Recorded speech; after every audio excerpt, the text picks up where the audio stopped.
વિદ્યાર્થી મિત્રો, ફરી એકવાર આપનું સ્વાગત છે. Unit 1 units and measurement part 2 બીજા ભાગ આપણે ભણી રહ્યા છીએ.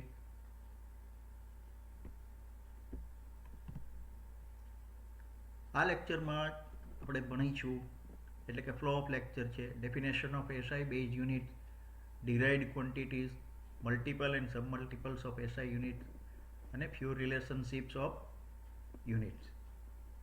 વેલ, તો સૌથી પહેલાં આપણે એસઆઈ યુનિટનો જે સૌથી અગત્યનો એકમ છે મીટર, તેની વાત કરીએ.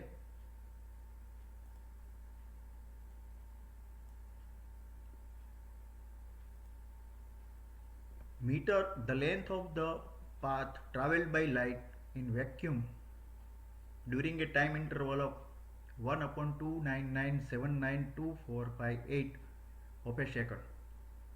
એટલે કે શૂન્યાવકાશમાં પ્રકાશે 1/299792458 સેકન્ડમાં કાપેલા અંતરને 1 મીટર કહેવામાં આવે છે. એટલે કે આ સ્ટાન્ડર્ડ ડેફિનેશન થઈ, સૌ વૈજ્ઞાનિકોએ સ્વીકારેલી. આગળ જઈએ.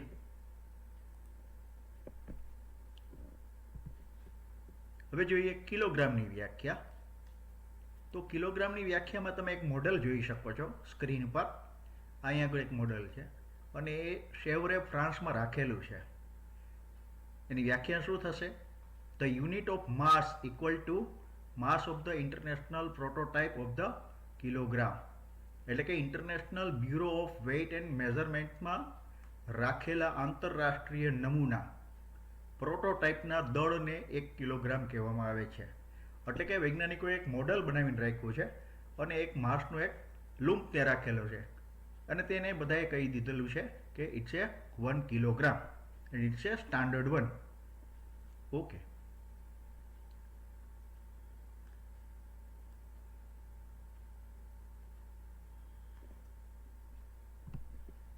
હવે આગળ જઈએ. સેકન્ડની વ્યાખ્યા, ત્રીજી વ્યાખ્યા. કેટલો સમયગાળો એટલે આપણે 1 સેકન્ડ કહેવાની રહે છે, એનો અભ્યાસ કરીએ. Well, second, the duration of 9192631770 periods of the radiation corresponding to the transition between the two hyperfine levels of the ground state of the cesium 133 atom. એટલે કે સીઝિયમ 133 પરમાણુ જે હોય અને જે એની સાથે સંકળાયેલી જે સૂક્ષ્મ અધિસ્તરો છે એની વચ્ચે ઇલેક્ટ્રોનની સંક્રાંતિ થાય છે ત્યારે જે રેડિયેશન ઉત્પન્ન થાય છે, કેટલું રેડિયેશન છે, એનું કેટલા આંદોલનો છે, 91 92 63 17 70. તમને મોબાઈલ નંબર જેવું લાગે છે પણ ખરેખર મોબાઈલ નંબર નથી, એ આંદોલનો છે. અને આટલા આંદોલનો થાય ત્યારે 1 સેકન્ડ કહેવાશે. બરાબર? સેકન્ડને જરા આપણે એક ફિગરથી સમજવાનો પ્રયત્ન કરીએ. તમે જોઈ શકો છો અહીંયા આગળ એક સીઝિયમનો એટમ છે. આ એની પ્રથમ કક્ષા છે, એટલે કે n બરાબર 1 ઓર્બિટ છે, n બરાબર 2 છે, n બરાબર 3 છે. તમે જાણો છો કે n બરાબર પહેલી કક્ષા હોય તો એમાં 2 ઇલેક્ટ્રોન રહેશે, 2n² પ્રમાણે. બીજામાં 8 રહેશે, ત્રીજામાં 18 રહેશે. એવી રીતે ચોથી પાંચમી કક્ષા, તો અહીંયા આગળથી કક્ષાના ભાગ પડે છે, ASB, એવી કક્ષા. પછી સૌથી છેલ્લી કક્ષા જે P છે, ત્યાં આગળ 6x ઇલેક્ટ્રોન જે છે ત્યાં આગળ સંક્રાંતિ થાય છે. ત્યારે જે ઓસિલેશન ઉત્પન્ન થાય છે, કેટલા oscillation? That is nothing but 9192631770. આટલા ઓસિલેશન્સ હોય એનો જે સમયગાળો થશે તેને 1 સેકન્ડ કહેવામાં આવે છે. આગળ જઈએ. એમ્પિયર એટલે કે ઇલેક્ટ્રિક કરંટનો એક બહુ ઇમ્પોર્ટન્ટ યુનિટ.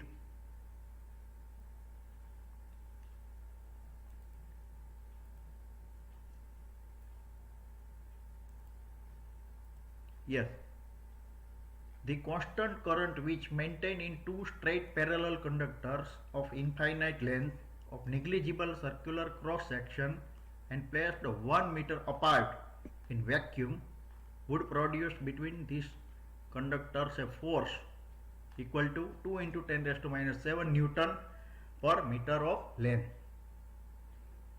એટલે કે એમ્પિયરની અંદર અનંત લંબાઈ ધરાવતા અને અવગણ્ય આડછેદવાળા બે સુરેખ અને સમાંતર તારને શૂન્યાવકાશમાં એકબીજાથી 1 મીટર અંતરે રાખવાના છે.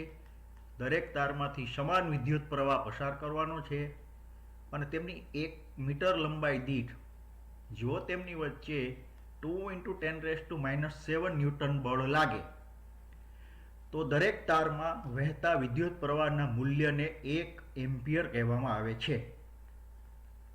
એને આપણે પિક્ચરના સ્વરૂપે જોઈએ. યસ, અહીંયા આગળ મેં ફિગર દોરીને રાખેલું છે. You can see over here, this is our conductor, this another conductor. The distance between this two conductors is 1 metre. એટલે કે બંને વચ્ચે 1 મીટરનું અંતર રાખેલું છે અને બંનેમાંથી કરંટ પસાર કરેલો છે. જુઓ, આમાંથી પણ કર્યો છે અને આમાંથી કર્યો છે. હવે તમને એમ થશે કે બંનેમાંથી કરંટ પસાર કરીએ તો બળ કેમ લાગે? વિદ્યુત પ્રવાહ પસાર કરવાથી એમાં બળ કેવી રીતે લાગશે? તો તમે વિદ્યાર્થીઓ તમે જાણો છો કે જ્યારે કોઈ પણ કંડક્ટરમાં તમે વિદ્યુત પ્રવાહ પસાર કરશો તો એની આસપાસ ચુંબકીય બળ રેખા ઉત્પન્ન થાય છે, ખરું ને? હું તમને મારા હાથ વડે બતાવવાનો પ્રયત્ન કરું. આ રીતે આ દાખલા તરીકે કંડક્ટર છે અને અહીંથી આમ પકડશું તો આ જે છે અંગૂઠો એ કરંટની ડાયરેક્શન છે અને આંગળીઓ જે વીટેલી છે અહીંયા આગળ એ ચુંબકીય બળ રેખાઓ બતાવશે. વેલ,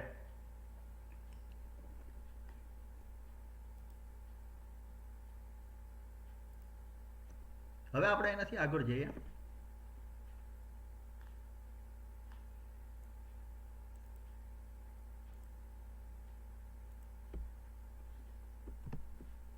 કેલ્વિન. તો કેલ્વિનની વ્યાખ્યામાં આપણે શું સમજશું? તો કેલ્વિન છે એ તાપમાન માપવા માટેનો એક અગત્યનો એકમ છે.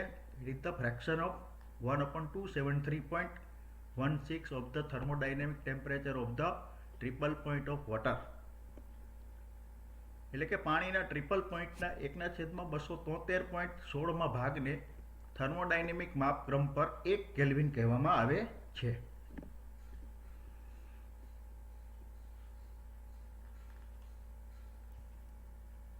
હવે વિદ્યાર્થી મિત્રો આગળ જઈએ. વ્યાખ્યા છે mole. It is the amount of substance of a system which contains as many elementary entities as there are atoms in 0.012 kilogram of carbon. એટલે કે 0.012 કિલોગ્રામ દળ ધરાવતા કાર્બન 12માં જેટલા પરમાણુ છે તેટલા જ ઘટક કણ ધરાવતા દ્રવ્યના જથ્થાને મોલ કહેવામાં આવે છે.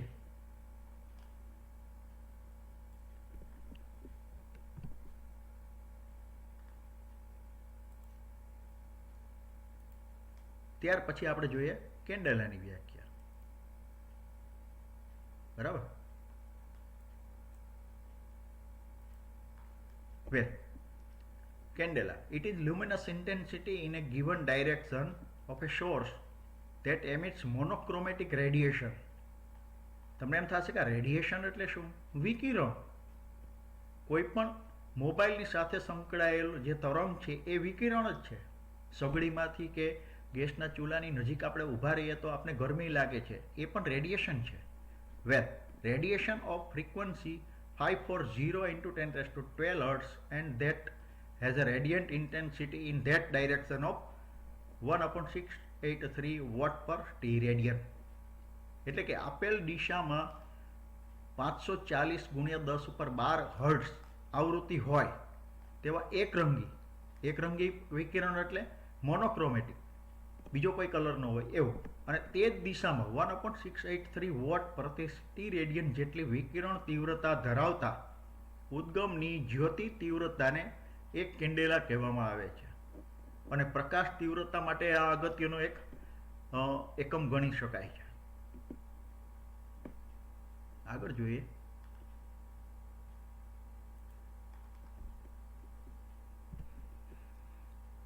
ડિરાઇવ્ડ ક્વોન્ટિટી એટલે અત્યાર સુધીમાં આપણે જે 7 ક્વોન્ટિટીઓ જોયેલી છે અને 7 ક્વોન્ટિટીની આપણે ડેફિનેશન આપેલી છે. શા માટે ડેફિનેશન આપવી જરૂરી છે? તો કે ભાઈ કેટલું દળ એટલે આપણે 1 કિલોગ્રામ કહેવાનું છે, કેટલો સમયગાળો એટલે 1 સેકન્ડ કહેવાની છે, કેટલું વજન એને 1 કિલોગ્રામ કહેવાનું છે. તો એ વ્યાખ્યા આપણે બરાબર રાખેલી છે, જેથી કરીને એની સાથે દરેક દેશના લોકો, દરેક દેશના વૈજ્ઞાનિકો એની સાથે સંકળાય અને એ બધી જગ્યાએ મેઝરમેન્ટ છે યુનિફોર્મ રહે, અને એને હિસાબે અને એને કારણે આપણે એ એકમો યુનિફોર્મ એટલે કે સિસ્ટમ ઇન્ટરનેશનલ આખા આંતરરાષ્ટ્રીય રીતે એને સ્વીકૃતિ પામેલા છે. વેલ, હવે આપણે આગળ જોઈએ ડિરાઇવ્ડ ક્વોન્ટિટીઝ એટલે કે સાધિત રાશિઓ. The physical quantities which depend upon the fundamental quantities for their measurement are called derived quantities. એટલે કે જે મૂળભૂત રાશિઓ આપણે હમણાં જોઈ, મીટર, કિલોગ્રામ, સમય, વિદ્યુત પ્રવાહ, એમ્પિયર, એ બધાનો ઉપયોગ કરીને આપણે એક નવા એકમો બનાવીએ, નવી ભૌતિક રાશિઓ બનાવીએ, તો એને કહેશું આપણે સાધિત ભૌતિક રાશિઓ, અને તેની સાથેના જે એકમો બનશે તેને કહેશું આપણે સાધિત એકમો. દાખલા તરીકે વેલોસિટી એટલે વેગ, ડેન્સિટી એટલે ઘનતા, એક્સેલરેશન પ્રવેગ, વોલ્યુમ એટલે કદ, સરફેસ એરિયા એટલે સપાટીનું ક્ષેત્રફળ. જે તમે નીચે પણ આ જે સ્ટ્રીપ ફરી રહી છે એમાં પણ મેં નોંધીને રાખેલું છે. What does speed of 5 metre per second means? એટલે કે 5 મીટર પર સેકન્ડ આપણે સ્પીડ કહીએ તો એનો અર્થ શું થશે? It means if an object passes by us at 5 metre per second, એટલે કે કોઈ ઓબ્જેક્ટ 5 મીટર પર સેકન્ડથી આપણી બાજુમાંથી પસાર થશે, then it will advance its position by 5 metre every second. એટલે કે 5 મીટરનું અંતર એ પ્રત્યેક સેકન્ડે આગળ ને આગળ જતો રહેશે. એટલે પછી આપણે કહીએ સો આફ્ટર 2 સેકન્ડ, એટલે કે 2 સેકન્ડ પછી it will advanced up to 10 metre, પછી એ 10 મીટર અંતરે જશે, પછી સો ઓન, એવી રીતે આગળ ને આગળ. બરાબર? તો 5 મીટર પર સેકન્ડનો અર્થ આવો થાય છે. Multiple of SI unit, SI યુનિટના ગુણકો. દાખલા તરીકે 10⁹ વેલ્યુ છે, પ્રિફિક્સ ગીગા કહેવાશે, સિમ્બોલ જી. ફ્રીક્વન્સીમાં ખાસ મહત્વનું છે, 10 gigahertz, 15 gigahertz like that. 10⁶ megahertz, આ પણ ફ્રીક્વન્સીમાં ઘણી વખત ઉપયોગમાં આપણે શબ્દ લઈએ છીએ. કિલોગ્રામ, સોરી 10⁻³ એટલે kilo, K. 10⁻² hecto, H. Only 10 deca, DA. Sub multiples of SI unit. 10⁻⁻1 એટલે ડેસી, સિમ્બોલમાં ડી કહેશો એને. 10⁻², centi. C 10⁻³ milli, M. 10⁻⁶ micro, mu. 10⁻⁹ nano, N. Nano ટેકનોલોજીના અભ્યાસમાં તમે એનું ખાસ જાણકારી મેળવશો. ફ્યુ રિલેશનશિપ ઓફ યુનિટ્સ, એકમો વચ્ચેનો સંબંધ. 1 કિલોગ્રામ ઇઝ ઇક્વલ ટુ 10⁻³ ગ્રામ, એટલે કે 1000 ગ્રામ. 1 ગ્રામ બરાબર 10⁻³ મિલીગ્રામ, એટલે 1 ગ્રામ બરાબર 1000 મિલીગ્રામ.